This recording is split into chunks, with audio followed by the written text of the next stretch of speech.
এবার সেই বংশেতে জন্মগ্রহণ করেছেন প্রাচীন বহি নামক এক রাজা। ব্রহ্মার আদেশ অনুসারে প্রাচীন বহি রাজা তিনি সমুদ্রদেবের কন্যা শতশ্রুতিকে বিবাহ করলেন এবং তাহার গর্ভেতে তিনি 10টি পুত্র সন্তান জন্ম দিলেন। এই 10টি পুত্র সন্তানকে বলা হয় প্রচেতা। এবার বললেন, হে প্রচেতাগণ, তোমরা বিবাহ কার্য করো। প্রচেতাগণ বলছেন, বিবাহ কার্য তো করবো, কিন্তু আমরা শুনেছি বিবাহের পূর্বে যদি কিছুদিন হরিভজন করা যায়, তারপরে সন্তান জন্ম দেওয়া যায়, তাহলে সেই বংশে সুসন্তান জন্ম হয়। অতএব আমরা কিছুদিন ব্রহ্মচর্য পালন করে হরিভজন করি, তারপরে বিবাহ করব। প্রাচীন বহি রাজা বলে, ঠিক আছে, তাহলে তোরা বেশি দূর যাবে না, সমুদ্র পর্যন্ত যাবে, মামার বাড়ি। সমুদ্র তো মামার বাড়ি, অতএব দাদুর কাছে যা, মামার বাড়ি পর্যন্ত যাবি, তার থেকে বেশি দূরে যাবি না, তপস্যা করতে যা। এখন যখন তপস্যা করার জন্য রওনা হয়েছে, তখন শুনতে পাচ্ছেন হঠাৎ করে শিবরঞ্জনী সুরে একটি কীর্তন আসতেছে। আহা, এত মধুর সুরে কি কীর্তন কে করতেছে? শিবরঞ্জনীর আগে শিব ছাড়া অন্য কেউ নয়। মহাদেবের খুব প্রিয় রাগ শিবরঞ্জনীর রাগ। যে কীর্তনটা ভেসে আসতেছে, সেই কীর্তনের ধ্বনি শুনে শুনে তারা রওনা হয়ে গেছেন কীর্তনের দিকে। গান চলছে, রাধে তেরি চরণ কি जरा धूली मिल जाए,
উপস্থিত হয়েছেন, গিয়ে দেখেন মহাদেব নিবেদন করতে করতে হরি গুণগান করতেছেন।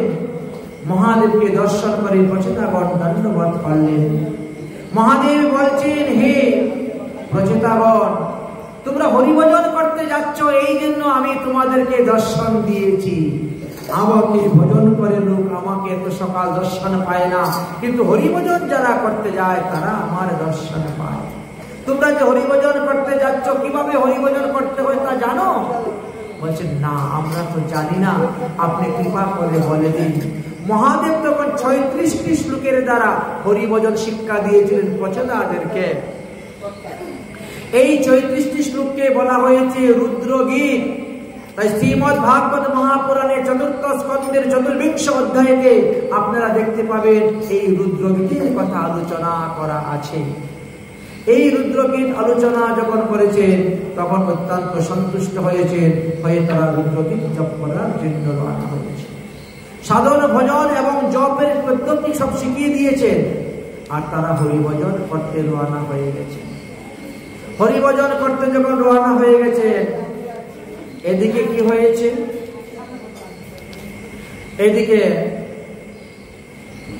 রাজা প্রাচীন বহি তিনি যখন কর্মকাণ্ড আরম্ভ করে দিয়েছেন,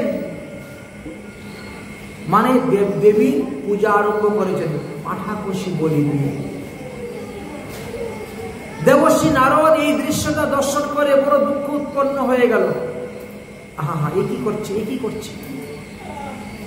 দেবর্ষি নারদ এসে উপস্থিত হয়ে বলছে, হে প্রাচীন বহি রাজা, তুমি ভুল কাজ করতেছ, তুমি ভুল পথে যাচ্ছ।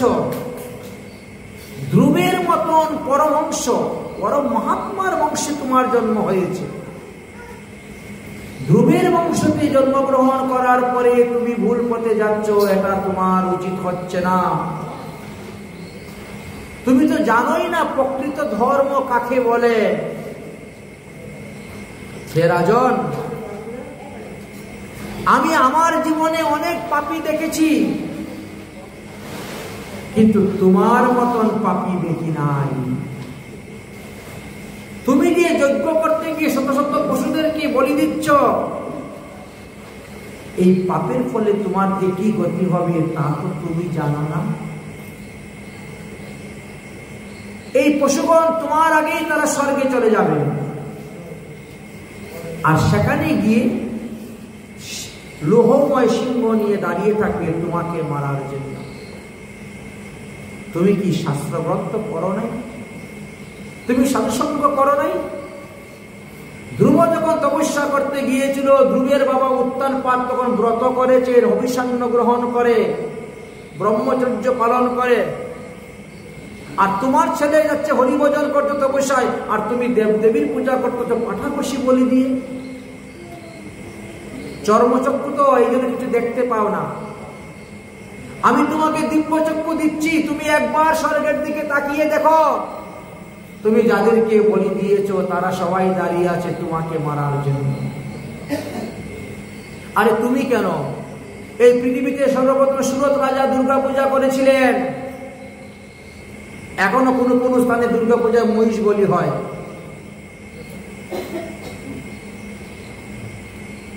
দুর্গা পূজায় সুরত রাজা যখন মহিষ বলি দিয়েছিলেন, মরার পরে তিনি স্বর্গে যেতে পারেন নাই।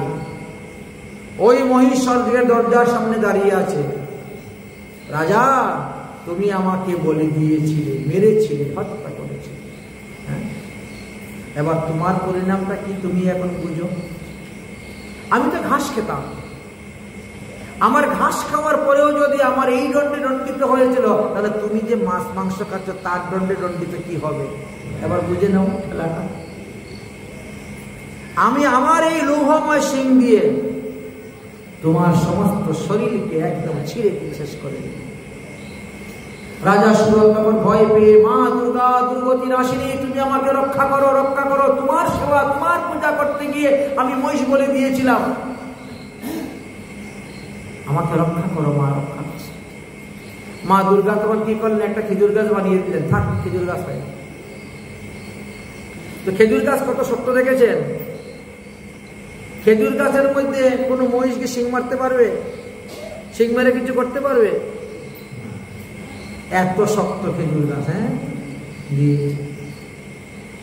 এই জন্য বৃন্দাবনে শক্ত দেবালয়ে খেজুরের ভোগ লাগে না, খেজুরের রস ভোগ লাগে না বৃন্দাবনে শক্ত দেবালয়। ওই সুরত রাজা খেজুর গাছ হয়েছিলেন, এই কারণে দেওয়া হয় না। তা তুমি যে এতগুলো পশুগুলাকে বলি দিচ্ছ, বলি দিয়ে যে কর্ম করছো, এর ফল তোমাকে কি পরিণত করতে ভুগতে হবে তুমি জানো? এই পশুর শরীরে যতগুলা লোম আছে তত হাজার বছর তোমাকে গম্ভীরপাত নরকে গিয়ে বাস করতে হবে। তোমার কোনো হিসাব আছে? কিসের জন্য তুমি পৃথিবীতে এসেছ সেটাই তো তুমি জানো না। তুমি একবার তোমার মনকে জিজ্ঞাসা করো, এ মন, তুমি কি লাগিয়া ভবেতে এসেছ? ধ্রুবের বংশে জন্মগ্রহণ করার পরে তুমি এত বড় পাপাচরণ করে যাচ্ছ, এত জিনিংসা করে যাচ্ছ। একবার চক্ষু বন্ধ করে তোমার মনকে তুমি জিজ্ঞেস করে দেবে তো, অরে মন, কি লাগিয়া ভবে আইলে রে মন, কি লাগিয়া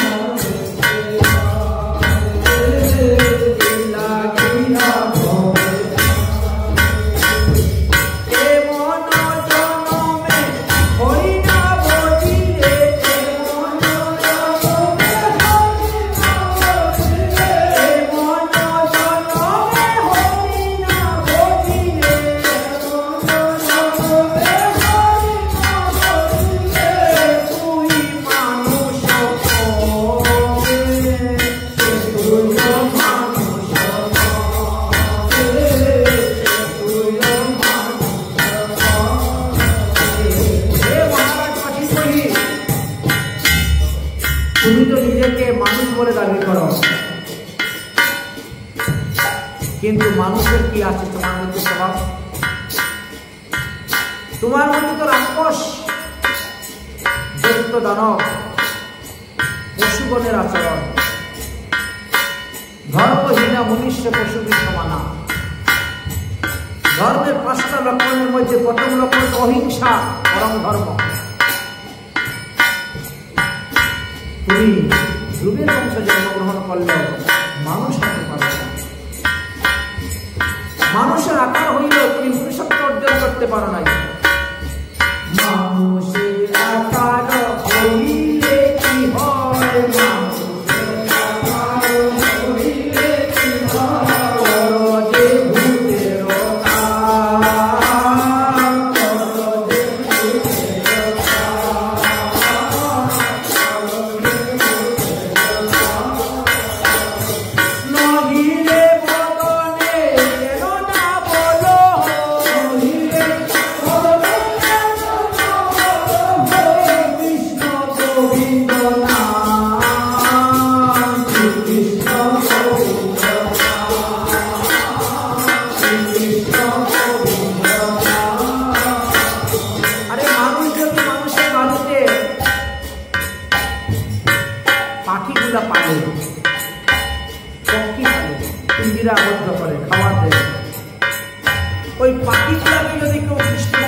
শিখায়, পাখিরাও কৃষ্ণ কৃষ্ণ হয়। আর তুমি ধ্রুবের বংশে জন্মগ্রহণ করেছ, তোমার মুখে একটু হরিনাম নাই, কৃষ্ণ নাম নাই। যে ধ্রুব হরিভজন করে গিয়েছিলেন,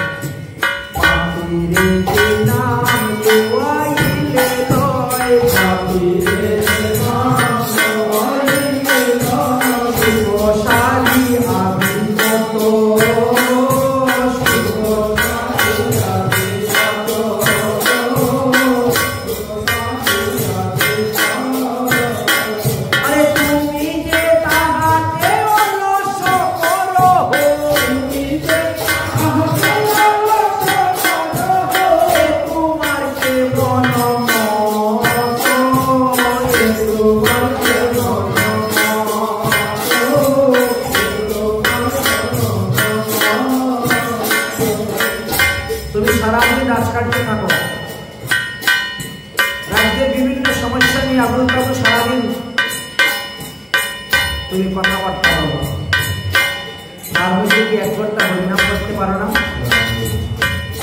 24 ঘন্টার মধ্যে 23 ঘন্টা রাজকার্য নিয়ে হরিনাম করতে পারে তাহলে আপনার কল্যাণ। দিবস রজনী আগুন তাগুল, দিবস রজনী আগুন তাগুল, পাঁচালি করিতে পারো, পাঁচালি করিতে পারো,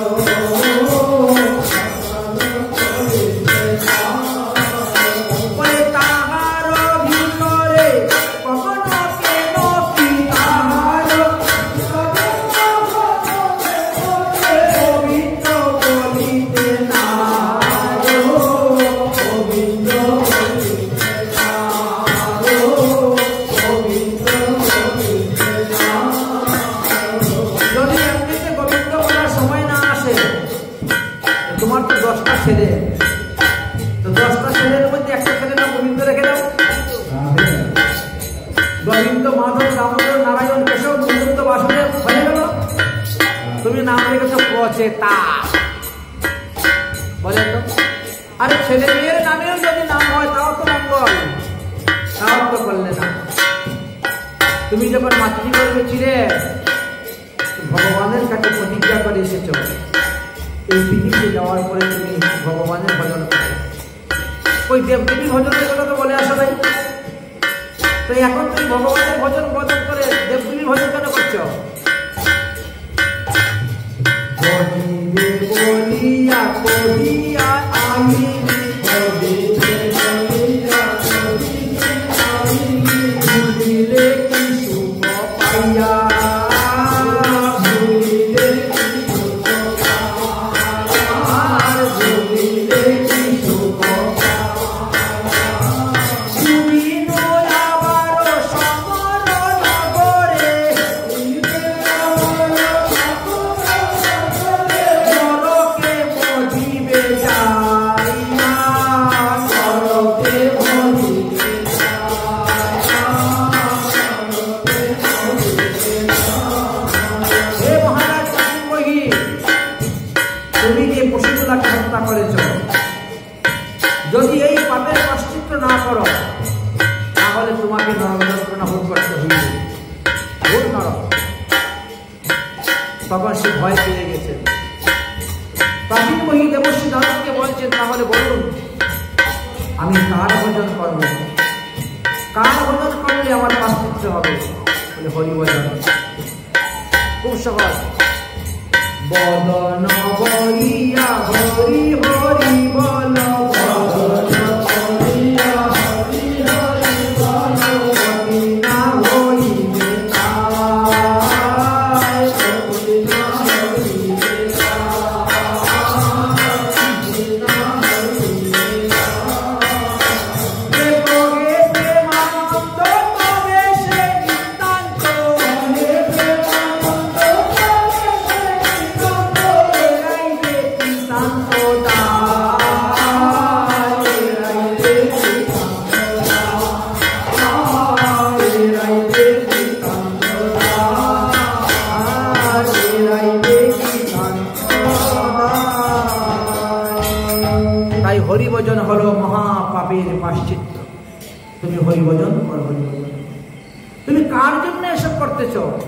তুমি যার জন্য করতেছ সেই তো তোমার নয়। শুনো, তোমাকে একটা গল্প শোনাচ্ছি, পুরঞ্জন এবং পুরঞ্জনী। একদিন রাজা পুরঞ্জন তিনি তীরধনু হাতে নিয়ে গিয়েছেন জঙ্গলে শিকার করতে। এমন সময় তিনার রাজ্য থেকে এসে আক্রমণ করলো চন্দ্রবেদ। আক্রমণের কারণে পুরঞ্জনের বহু সন্তান নষ্ট হলো। পুরঞ্জনের 11টি পুত্র সন্তান ছিল, 100টি কন্যা সন্তান ছিল। তিনি বেশ সুখী পাঞ্চাল দেশে রাজত্ব করছিলেন। কিন্তু পরবর্তী সময়ে অন্য রাজারা আক্রমণ করার কারণে তার রাজ্যটি নষ্ট হয়ে গেল। তিনি আসন্ন মৃত্যুর সময় স্ত্রীর চিন্তা করতেছেন, আমি মারা যাওয়ার পরে আমার স্ত্রীর কি গতি হইবে, আমার স্ত্রীকে কে দেখাশোনা করবে, আমার স্ত্রীকে কে লালন পালন করবে। আর মারা যাওয়ার সময় যখন স্ত্রী চিন্তা করলেন, তখন মৃত্যুর পরে তিনি আরেক দেশে গিয়ে মহিলা হয়ে জন্মগ্রহণ করলেন, নারী হয়ে।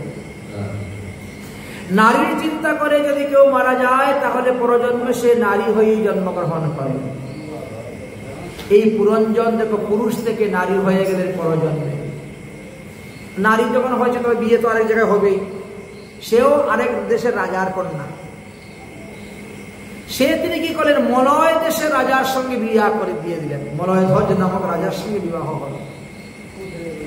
বিবাহের পরে ওখানেও আবার কিছুদিন সংসার করলেন, পুত্র কন্যা অনেক জন্ম নিল।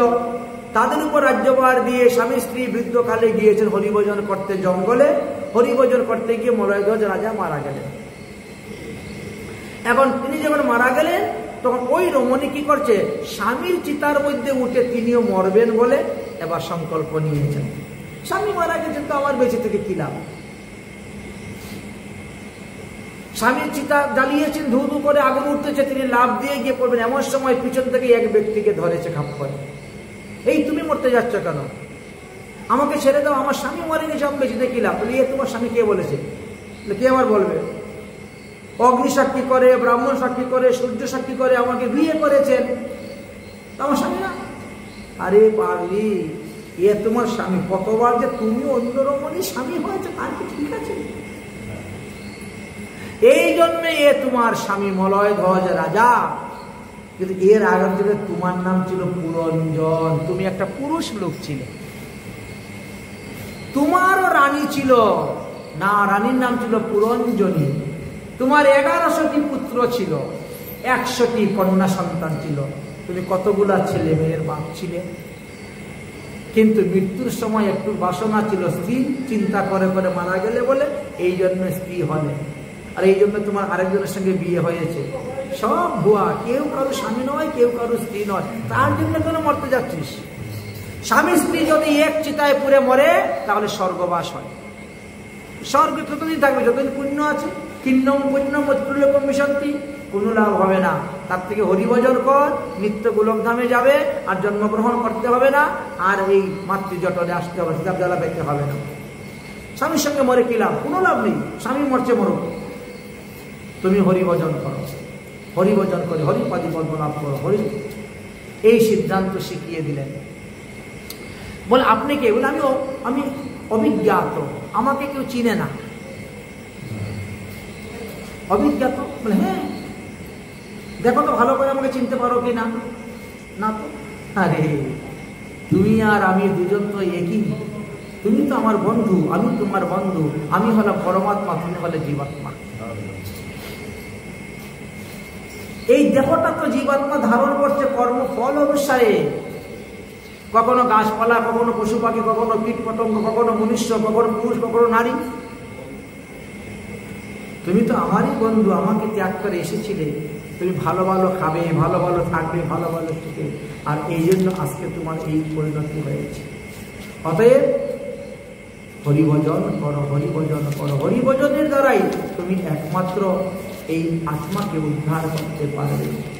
পুরঞ্জন তখন বুঝতে পারলেন। তারপরে তিনি হরিভজন শুরু করলেন, আর প্রাচীন বহি রাজাও হরিভজন করতে আরম্ভ করলেন। প্রাচীন বহি রাজার তখন অভিজ্ঞতা লাভ হইল এবং তিনি হরিভজন করতে শুরু করলেন। দেবশ্রী নারদ বললেন, হরিভজনে সবার অধিকার আছে, প্রত্যেকটি লোকেরই অধিকার হরিভজন করার। পৃথিবীতে যত লোক আছে, যে ধর্ম অবলম্বনকারী হোক না কেন, সে হরিভজন করতে পারে। নামাচার্য হরিদাস ঠাকুর দেখিয়ে দিয়ে গেছেন, প্রমাণ দেখিয়ে দিয়ে গেছেন। এই জন্য বলছেন, হরি কা ভজন কর, হরি হে তুমহারা। হরি কা ভজন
हरि नाम से तेरा काम ही बनेगा, नाम से तेरा काम ही बनेगा, हरि नाम ही तेरा साथी चलेगा, हरि नाम ही तेरा साथी, हरि नाम लेने वाला, हरि नाम लेने वाला, हरि का प्यारा, हरि नाम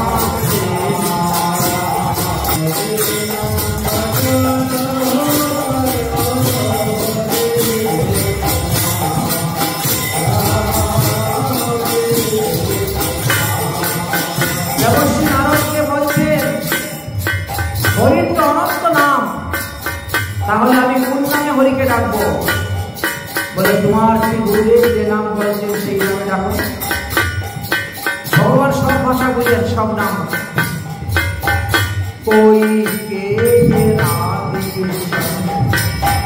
कोई के सीतारा, कोई के राधे, যার যে সম্প্রদায় সে সেইভাবে হরিকে ডাকে।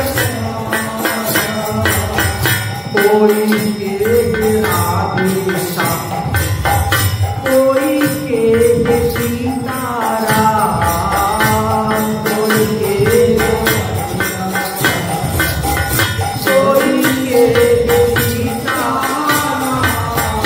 कोई गिरधारी गोपाल, कोई राधा माधव लाल, कोई गिरधारी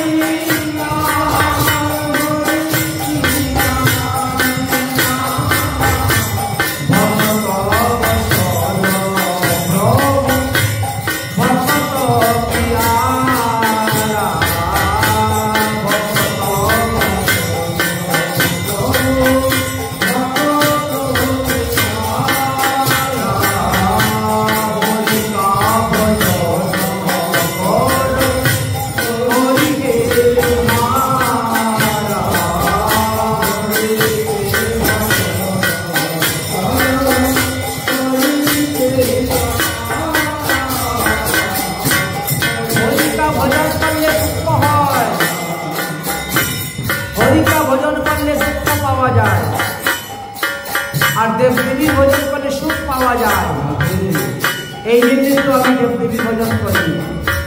বলে দেবদেবীর ভজন করে যে 84 লক্ষ জীবিতে আসতে হবে, আর হরি ভজনের দ্বারা 84 লক্ষ জীবিত থেকে মুক্ত হয়ে যাবে। আরে রাজন, তুমি কি বুঝতে পারছো না? এই যে তোমার দুঃখ, এই দুঃখ হলো তোমার পূর্বজন্মের প্রারব্ধ কর্মফল। মানে হরি ভজনের দ্বারা দুঃখ আসে না, এটা তোমার পূর্বজন্মের প্রারব্ধ ফল। ভগবান মনে করেন এক জন্মেই আমার ভক্তের সমস্ত প্রারব্ধ কর্ম কেটে যাক, এই প্রারব্ধ কর্ম ভোগ করার জন্য সে যেন আর না আসে, তাই একেবারে কাটিয়ে দেন। সুখ দুঃখ ভুগে যাও, সবে মিঠাইয়ে যাও, সুখ দুঃখ ভুগে যাও, সবে মিঠাইয়ে যাও, হরি গুণ গাতে যাও, হরি কো মানাতে যাও, হরি গুণ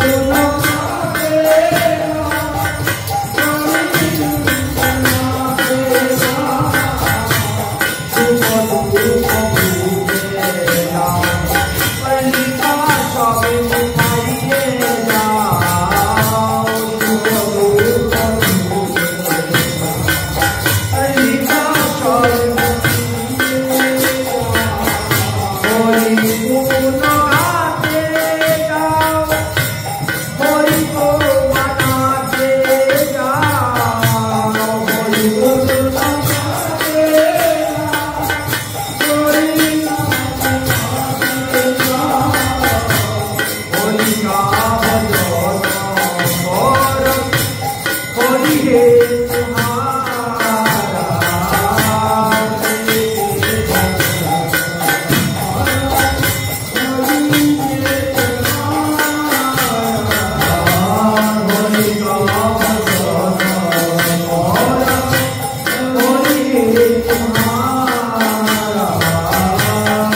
দেখো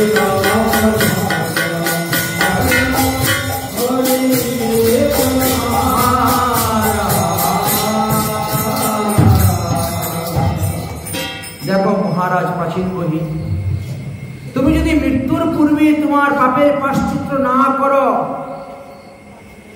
মৃত্যুর পর কিন্তু তোমাকে ঘোর নরক যন্ত্রণা ভোগ করতে হইবে। মৃত্যুর পরে তোমার পুত্রগণ দশবিধি কর্মের দ্বারা, দশপিণ্ডির দ্বারা তোমার একটি অবয়ব অতিবাহিক দেহ তৈরি করে দিবেন, তার মধ্যে তোমার সূক্ষ্ম দেহ প্রবেশ করবে। সেই সূক্ষ্ম দেহিতে গিয়ে তোমাকে নরক যন্ত্রণা ভোগ করতে হইবে। মহারাজ পালবই ওই দেহেতে তো মৃত্যু নেই, তাই অতি সাবধান। তাই এখন থেকে পাপের প্রায়শ্চিত্ত করো। তুমি এটা ভেবো না যে তোমার 10টা পুত্র আছে, তারা তোমার পাপের প্রায়শ্চিত্ত করে দিবে, তারা তোমাকে উদ্ধার করে দিবে। পুত্ররা কখনো পিণ্ডি দান করে উদ্ধার করতে পারে না পিতাকে। এমনকি গয়াতে গিয়ে পিণ্ডি দান করে উদ্ধার করতে পারে না। মাত্র পুং নামক নরক থেকে উদ্ধার হয়। জন্ম মৃত্যুর হাত থেকে পুত্ররা কেমন করে তোমাকে উদ্ধার করবে, যদি তোমার বংশের পুত্র যদি বৈষ্ণব না হয়? বংশে যখন বৈষ্ণব সন্তান জন্মগ্রহণ হয় তখন কি সেই বংশে উদ্ধার হয়। এর আগে ওই 84 লক্ষ জনিতে ঘড়ির কাটার মতো পিতৃপুরুষগণ সব ঘুরতেই থাকে, ঘুরতেই থাকে, ঘুরতেই থাকে। তাই প্রাচীন বহি রাজা, তুমি নিজেই নিজেকে রক্ষা করো। প্রাচীন বহি রাজা তখন হরিভজন করতে শুরু করলেন। এদিকে প্রাচীন বহি রাজার পুত্র প্রচিতাগণ তারাও হরিভজন করতে শুরু করলেন। 10,000 বৎসর হরিভজন করেছেন। তারপরে ভগবান সন্তুষ্ট হয়ে তাদেরকে বর দেওয়ার জন্য এসেছেন। তারা বললেন, আমাদের পিতা আমাদেরকে বিবাহ করার কথা বলছেন, আপনি আমাদেরকে এমন একটি স্ত্রী রত্ন দান করুন যাকে বিবাহ করলেও আমরা সংসার বন্ধনে লিপ্ত হই না। আমরা মহাদেবের কৃপাতে যে সূত্র হরিভজন করে যাচ্ছি, যাতে বিবাহের পরেও আমরা এইভাবে হরিভজন করতে পারি, সেই উপায় বলুন। ভগবান বললেন, তাহলে যাও তোমরা বাক্সী মারিসাকে বিবাহ করো। 10 ভাই একজনকে বিয়ে করো। আপনারা এতদিন শুনেছিলেন যে দ্রৌপদীর পঞ্চস্বামী, 10 জন স্বামী কার আছে সেটা শুনেছেন? এই আজকে পেয়ে গেলেন ভাগবতে। মারিসা নাম, মারিসার 10 জন স্বামী ছিলেন। ভাগবত 4th স্কন্ধ 63 অধ্যায় 30 অধ্যায়তে এই কথা আলোচনা করা আছে, বুঝেছেন? 13 নম্বর শ্লোক পড়বেন, 13 নম্বর শ্লোক থেকে 16 নম্বর শ্লোক পর্যন্ত পড়বেন, সমস্ত ঘটনা পেয়ে যাবেন। এই ব্রাক্সী মারিসার জন্ম হয়েছিল কেমন করে? কুণ্ডুক ঋষি। কুণ্ডুক ঋষি তপস্যা করার জন্য বনের দিকে যাচ্ছেন। দেবরাজ ইন্দ্র পুলমা নামক অপ্সরাকে পাঠিয়েছেন, যাও যাও ঋষির তপস্যা নষ্ট করে আসো, না হলে যদি আমার ইন্দ্রাসন চেয়ে নেয়। ওই পুলমা নামক অপ্সরা যখন আসলেন ঋষির কাছে, অপ্সরা রূপ যৌবন দেখেই ঋষি কুণ্ডিক ঋতস্খলিত হয়ে গিয়েছিল, বুঝেছেন? বলা হয়েছে সেই থেকে এই ব্রাক্সী মারিসার জন্ম হয়েছিল। ওই ব্রাক্সী মারিসাকে ওই পুলমা ত্যাগ করে তিনিও চলে গেলেন। তখন বৃক্ষগণ এই কন্যাকে লালন পালন করে বড় করেছিলেন। বৃক্ষকে ব্রাক্সী বলা হয়, এই জন্য ব্রাক্সী মারিসা। এই ব্রাক্সী মারিসাকে যখন বিবাহ করলেন, বিবাহ করার পর তাদের একটি পুত্র সন্তান জন্মগ্রহণ করল। সেই পুত্রের নাম রাখলেন তারা দক্ষ। তাহলে প্রথম একজন দক্ষ ছিল, আর এই আরেকজন দক্ষ। দক্ষ কিন্তু 2 জন। একজন দক্ষ হলেন ব্রহ্মার পুত্র দক্ষ, আর একজন হলেন প্রচেতার পুত্র দক্ষ। প্রচেতাগণ 10 লক্ষ বৎসর রাজত্ব করেছিলেন। 10 লক্ষ বৎসর রাজত্ব করেছিলেন। আর তারপরে তারা দিলেন ওই দক্ষের উপরে রাজ্যভার করেছিল। প্রথম দক্ষের ছিল 16টা কন্যা, আর এই দক্ষের হলো 60টি কন্যা। প্রথম দক্ষ মহারাজের কোনো পুত্র সন্তান ছিল না, আর এই দক্ষের হলো 11,000 পুত্র। দেবর্ষি নারদের কৃপাতে এই 11,000 পুত্র সব সাধু হয়ে গিয়েছিলেন, বাবাজি হয়ে গিয়েছিলেন। এই জন্য তিনি রেগে গিয়েছিলেন, আর দেবর্ষি নারদকে অভিসম্পাদ দিয়েছিলেন যে দেবর্ষি নারদ, তুমি 6 মিনিট কাল পর্যন্ত কোথায় দাঁড়াতে পারবে না, 6 মিনিটের উপরে থাকতে পারবে না, দৌড়ে পালাতে হবে, শরীরে জ্বালা যন্ত্রণা শুরু হয়ে যাবে, অভিশাপ। 6 মিনিট সময় এক জায়গায় না দাঁড়ালে কাকে কি বুঝাবেন? আমরা 6 দিনও বুঝাতে পারি না, কাউকে সাধু বানাইতে পারি না। হরিবাসরের কথা হরিবাসরে রেখেই চলে যায়, নিয়ে গেলে তো কিছু কাজ হইত। সেখানে বলছিলেন যে মানুষের জন্ম, একটা মানুষের 3 বার জন্ম হয়। প্রথম জন্ম হলো দৈহিক জন্ম, মাতা পিতার থেকে যে জন্ম হয়ে আসে, এইটার নাম হলো দৈহিক জন্ম। দ্বিতীয় জন্ম হলো সাবিত্রী জন্ম, উপন্য সংস্কারের দ্বারা। আর তৃতীয় জন্ম হলো যাজ্ঞিক জন্ম, দীক্ষার দ্বারা। এই 3 ভাবে জন্মের কথা আলোচনা করে।